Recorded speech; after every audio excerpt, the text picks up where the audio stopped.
संत श्री आसाराम बापू जी के बारे में जब हम लोग चर्चाएं करते हैं तो अधिकांश आज का जो युवा है पूरी तरह से ये सारे केसेस से अज्ञात है।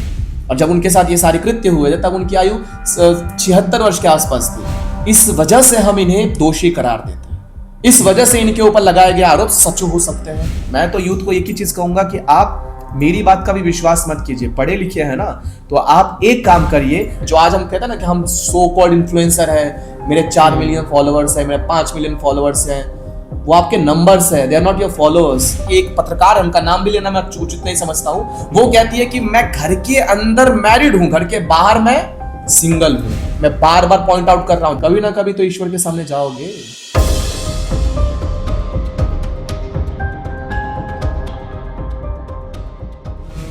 आशुतोष जी, कई बार ऐसा देखा जाता है कि कोई भी व्यक्ति या कोई भी संत जब समाज को सही डायरेक्शन देने की कोशिश करता है तो उसे सिस्टम से रेजिस्टेंस बोल लें या अटैक बोल लें उस पर किए जाते हैं।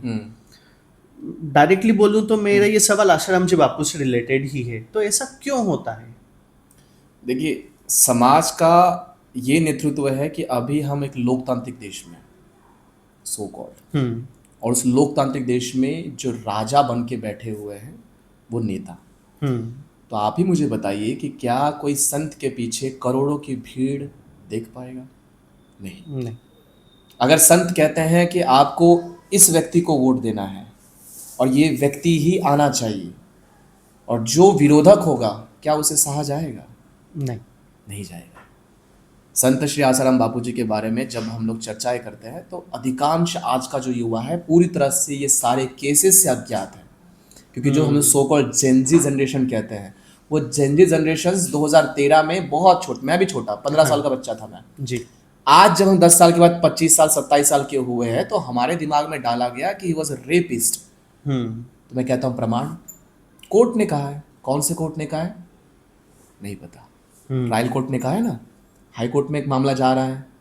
तो क्या आगे जाकर हमें डेट पर जो डेट दी जा रही है बार बार, वहां पर कहीं भी 376 का उल्लेख है? कहीं पर ये कहा गया है? नहीं, मुझे नहीं पता। तो किस आधार पर कह रहे हो? मीडिया ने दिखाया था। मीडिया ने आपको केवल वही दिखाया जो आप देखना चाहते हो। मीडिया जब देख रही है कि करोड़ों लोग संत श्री आसाराम बापू जी के एक इशारे पर कहने पर मातृ पितृ पूजन दिवस भी मना रही है। 25 दिसंबर को जो बच्चों को हम लोग मूर्ख बनाकर टोपी पहनाकर घुमवाते थे, उन बच्चों के हाथों में तुलसी देकर कहा कि तुलसी पूजन दिवस मनाइए। तो मीडिया को पता है कि ये अगर इतने इन्फ्लुएंशियल व्यक्ति है, जो आज हम कहते हैं ना कि हम सो कॉल्ड इन्फ्लुएंसर है, मेरे 4 मिलियन फॉलोअर्स है, मेरे 5 मिलियन फॉलोअर्स हैं, वो आपके नंबर्स है, they are not your followers. एक बार फॉलो कर दिया, खत्म। एक्चुअल में जिनको लोग फॉलो करते हैं, जिनके कहने मात्र से करोड़ लोग एक साथ जुट जाते हैं। आज भी जब गाड़ियां जाती हैं तो आप उनके साधकों को देखिएगा, श्रद्धालुओं को देखिएगा, गाड़ियों के पीछे किलोमीटर्स के दौड़ तक लगाते हैं कि एक बार दर्शन हो जाए।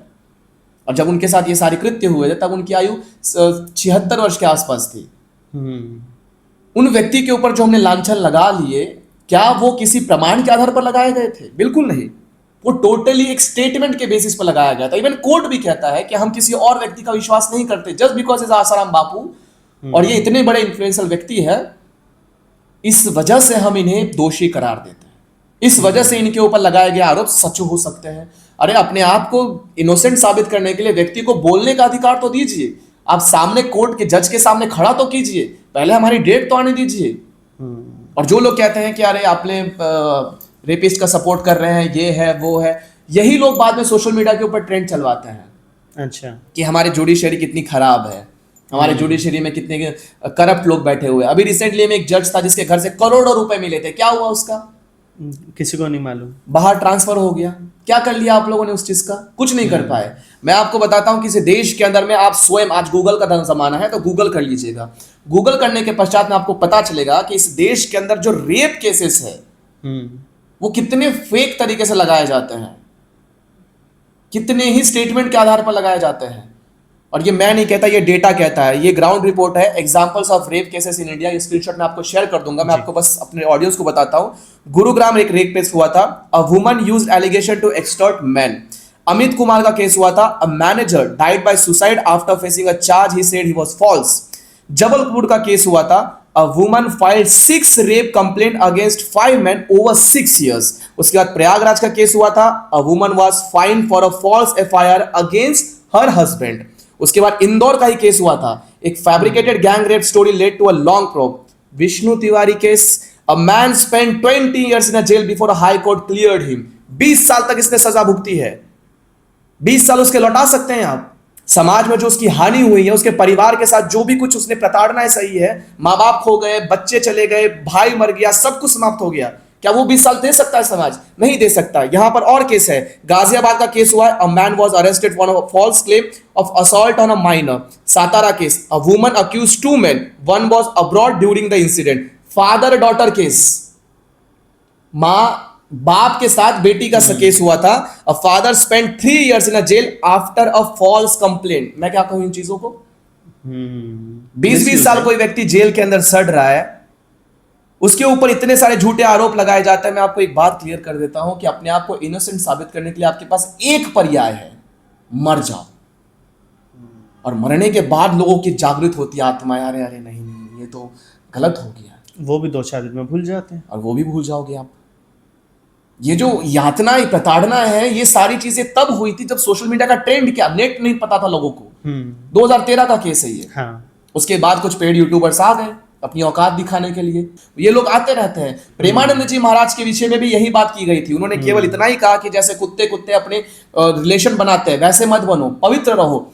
ठीक उसी प्रकार से अनिरुद्धाचार्य जी महाराज ने भी कहा, उनके साथ भी ट्रायल पे ट्रायल चलता गया। इतने ज्यादा मीडिया वालों ने, आपने देखा होगा कि एक पत्रकार है, उनका नाम भी लेना मैं उचित नहीं समझता हूं, वो कहती है कि मैं घर के अंदर मैरिड हूं, घर के बाहर मैं सिंगल हूं। ये क्या है? और ऐसे लोगों को अगर हम बोल देते हैं कि फिर तो ये आप दोहरा चरित्र दिखा रहे हैं, तो आप तो चरित्रवान हो ही नहीं, तब इनका कहना होता है कि ये बाबा जो है ये कहीं ना कहीं गलत है, ये बाबा घृणात्मक फैलाते हैं। ये सभी लोग बच गए, सभी लोग बच गए। फिर चाहे प्रेमानंद जी महाराज हो, अनिरुद्धाचार्य जी महाराज हो, पंडित धीरेन्द्र कृष्ण शास्त्री जी हो, या अन्य साधु संत हो, ये सब क्यों बच गए? क्योंकि आज सोशल मीडिया है। बापू इसलिए नहीं बचे क्योंकि उस समय में सोशल मीडिया नहीं था, हमारे पास आवाज थी।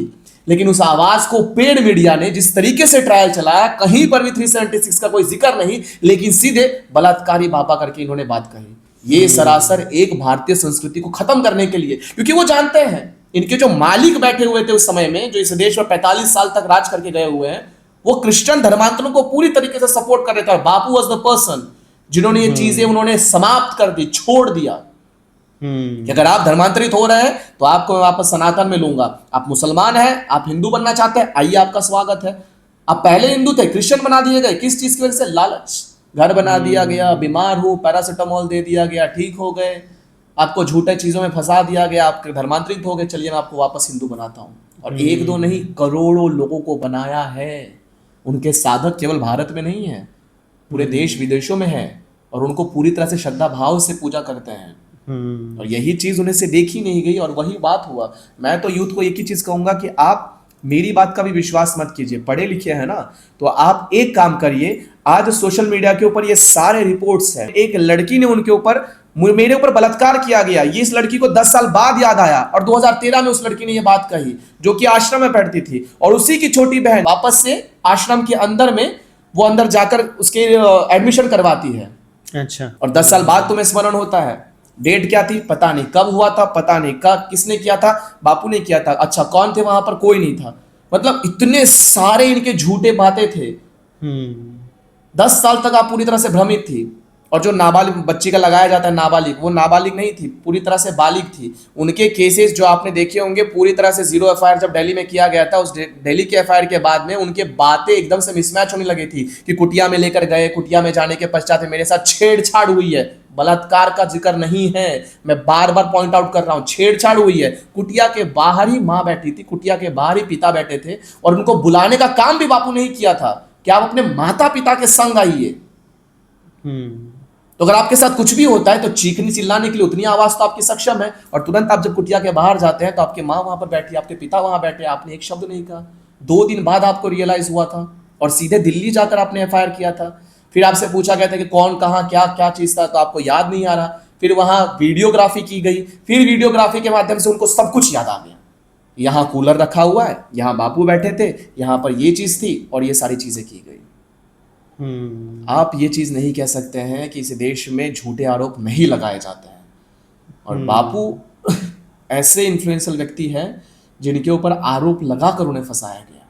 ये मैं ही नहीं कहता हूँ, वे हरिशंकर जैन जी, विष्णु शंकर जैन जी, शंकराचार्य जी, इस देश के जितने भी साधु संत हैं वे आज खुलकर इस बात का समर्थन कर रहे हैं कि जी हाँ, बापू जी के ऊपर गलत आरोप लगाकर फंसाए गए हैं। और ये आने वाले समय में फिर से प्रमाणित भी होगा।